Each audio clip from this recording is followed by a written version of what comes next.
All right, good morning, everybody.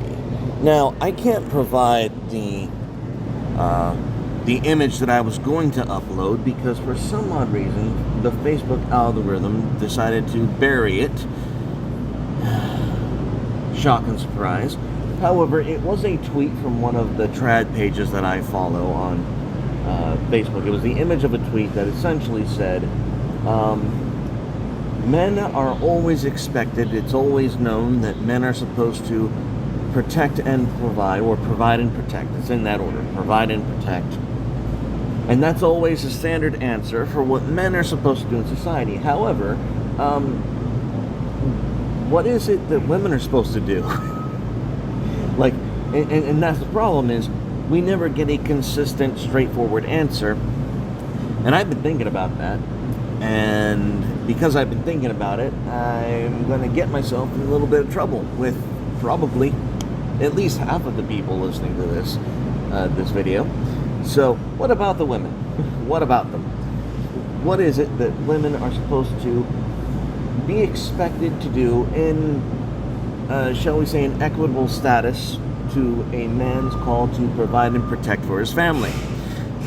The first one is the least controversial one. It's the most obvious.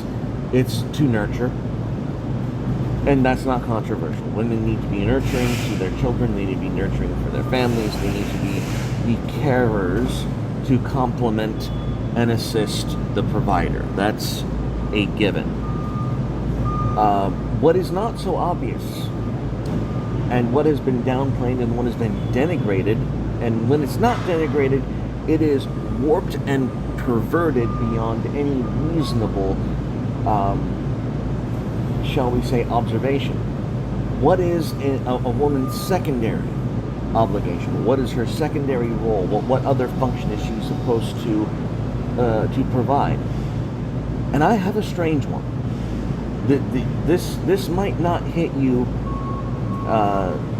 right the first time you hear it, so I'm going to say it a couple of times. I propose the second attribute that women should be providing to society is to satisfy. Yes, I understand how that might hit you or make you feel of a funny way. To nurture and to satisfy. A woman's role in society is to nurture and to satisfy. That's not going to hit you the right way at first, is it? That seems very condescending. It seems very, it's very off-putting to put it that way. However, I'm gonna make this argument. I'm gonna make the case that because this is correlated to a man's obligation to protect his family, a woman has a likewise obligation to satisfy those around her. Obviously, the first and primary role is for a woman to satisfy her husband. Now, obviously, this has been a long and forgotten attribute, a long forgotten trait that women should embrace and embody. But just like a man is obligated to protect his family, this thing that women should be doing, this role that women should be embracing, the role of being a satisfier, is not just an intimate paradigm. What we're talking about is it's not just likewise, just like a man is expected to protect his family, it is also expected of all men to protect the weak in their vicinity, in their immediate sphere of influence. If a man finds another individual who is being oppressed, being beaten, being wronged, it is manly to stand up for that person, to protect them, even if it is outside of the purview of your family. If you see another woman or someone who is weaker being beaten down, most men are supposed to have an instinct to right that wrong. And this correlates to the satisfy aspect that women are supposed to have, that we need to understand has been beaten out of them. Because the very idea that a woman should be obligated to satisfy not just her husband,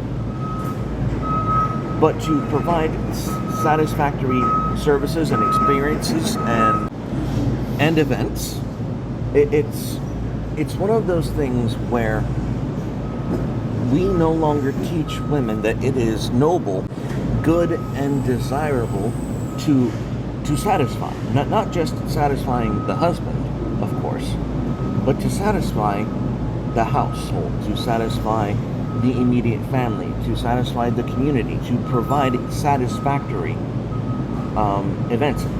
And the reward system for a woman who is satisfied in that manner has been grossly downplayed and perverted. We see images of women who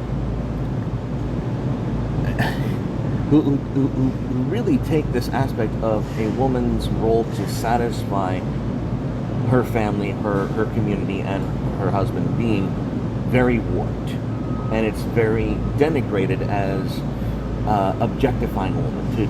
A woman who is satisfying in that way is objectifying her. And I'm going to have to push back against that. I'm going to have to push back against the notion that a woman who embraces her role as a satisfier as an object, or someone that is taken advantage of, or someone that's being abused. I don't think it's abusive when a man is called in wider society to protect the weak. I don't think that's abusing it. Could you reduce that to a material to a material work? Sure, you could, but that's not what being a man is about. And likewise, ladies, I honestly see a denigration in the divine aspect of a woman being a satisfier. And you have to come at this from almost a mythological place. There is nothing inherently wrong, denigrating, or objectifying about embracing it's a trope, it's a stereotype, but it is something that women are told to run away from. This being the object of desire because you have this ability to satisfy is not something that should be put down.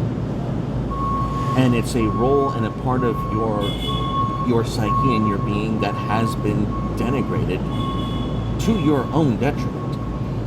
I think that telling women that if they're satisfiers that they're less women is as horrible as telling a man that if he's a protector he's less of a man.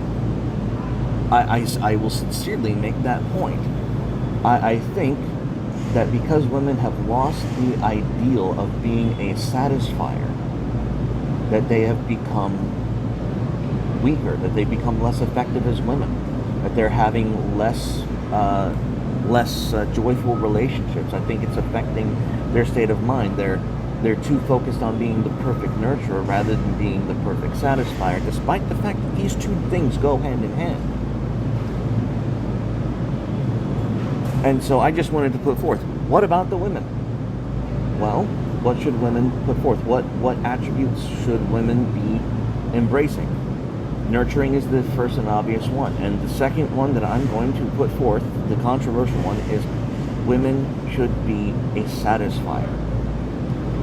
And there's great power in that. There is great power and confidence when a woman embraces and is able to acknowledge that she is a satisfier.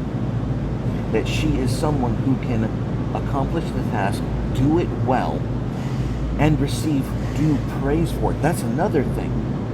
Men in society, when we go out to protect and have that manly, masculine, protective presence, you are rewarded for it, and rightfully so. Women, it seems, have denied society and themselves the satisfaction of being satisfied. I'm dead serious.